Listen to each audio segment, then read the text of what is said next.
welcome back once again to my channel. Let's talk about how to boost or increase your chances of having a successful IVF cycle. If you're seeing my face for the first time, my name is Isoa. I'm a proud mom of 3 kids, having conceived them through IVF cycle and a public health personnel. So sometimes people get such, how do I have a successful IVF cycle and all that. I want to share some tricks and tips. I want to believe some of the things that I did that made me to stand a chance of conceiving at each of the cycles that I did. Okay, if you haven't subscribed to this channel, please consider clicking on the red subscribe button and join this family. Turn on the notification bell so that whenever I upload any content like this, you don't get to miss it, and give this video a thumbs up. There's one thing I always tell my viewers: share any of my content that you feel that is very informative, educative, and share. You never can tell whom you may be helping around you. Okay,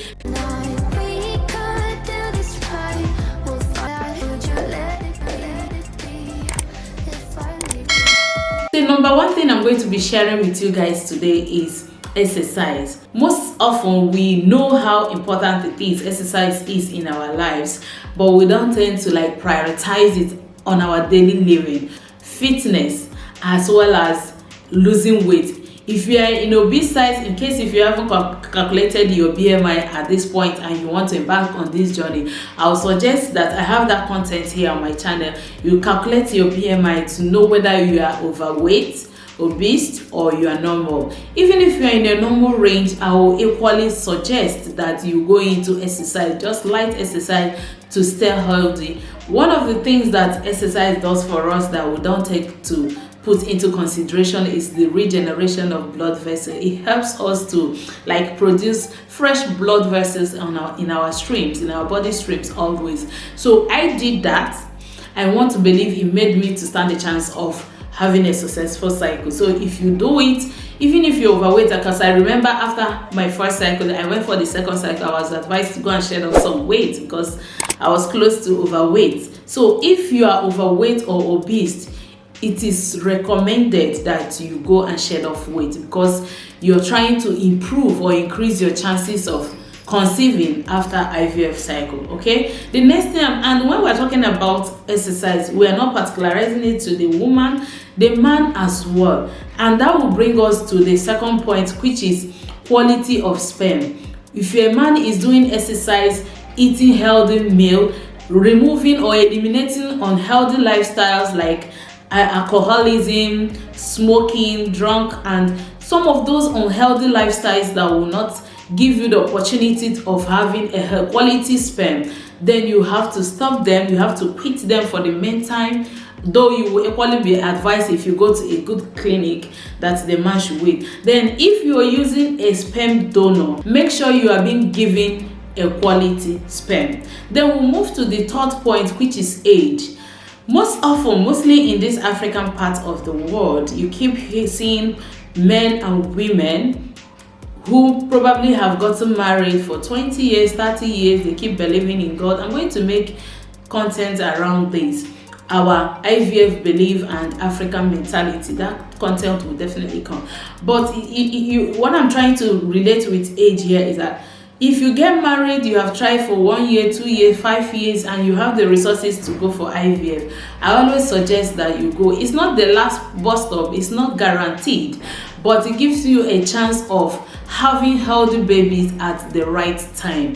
So age plays a lot of factor. If you are below 35 years, the chances of you conceiving through IVF is high or higher than when you are probably 50 something or 60 something. So it is better you make hay while the sun shines. Consider the age. Even when you are going for a sperm donor, consider the age of the sperm donor as well. Even if you don't know the person, they should give you all this information so that you are sure of what you are using for your cycle. Okay, then that will take us to the next point, which is quality of eggs.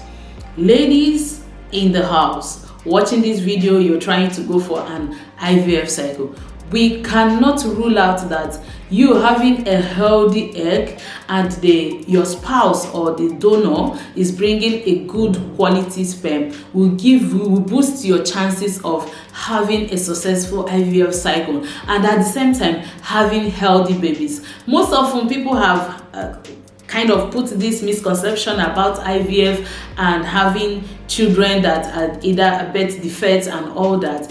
It has no correlation. Rather, the quality of sperm, the quality of egg determines what you output. Like, it's give out. So that will determine. Make sure as a woman too, you consider the things you ingest into your body and the things that both the external and the internal nutrition. Some women equally do alcoholism. If you are in that range, you better take a quit. If you are taking unnecessary fertility drugs that is not recommended, please, it is time that you stop. If you are trying to if you are considering going for an IVF, you need to stop it. You need to eat good quality food, fruits and vegetables. You cannot add. Is there any element that you be advised to quit from fruits and vegetables?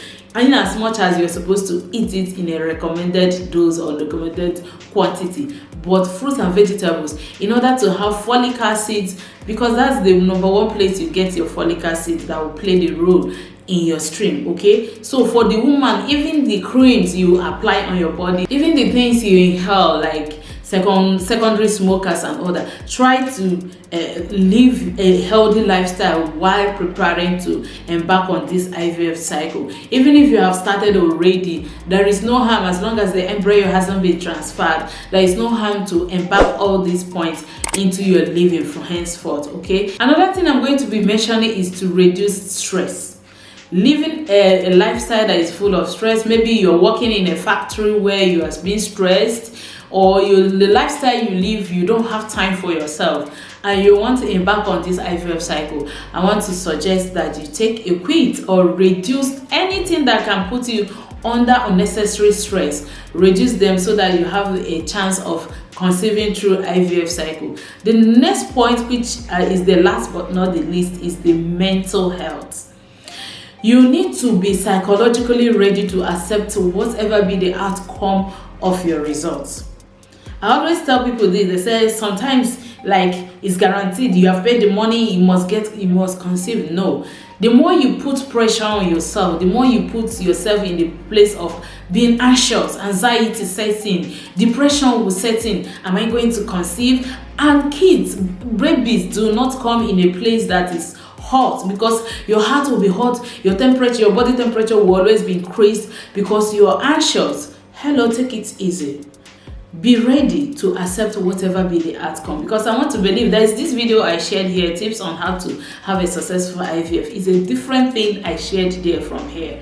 Okay, and one of the things I mentioned there is the 3 P's. Go and check out that video. It will give you a room for you to see a different thing from what I have shared here.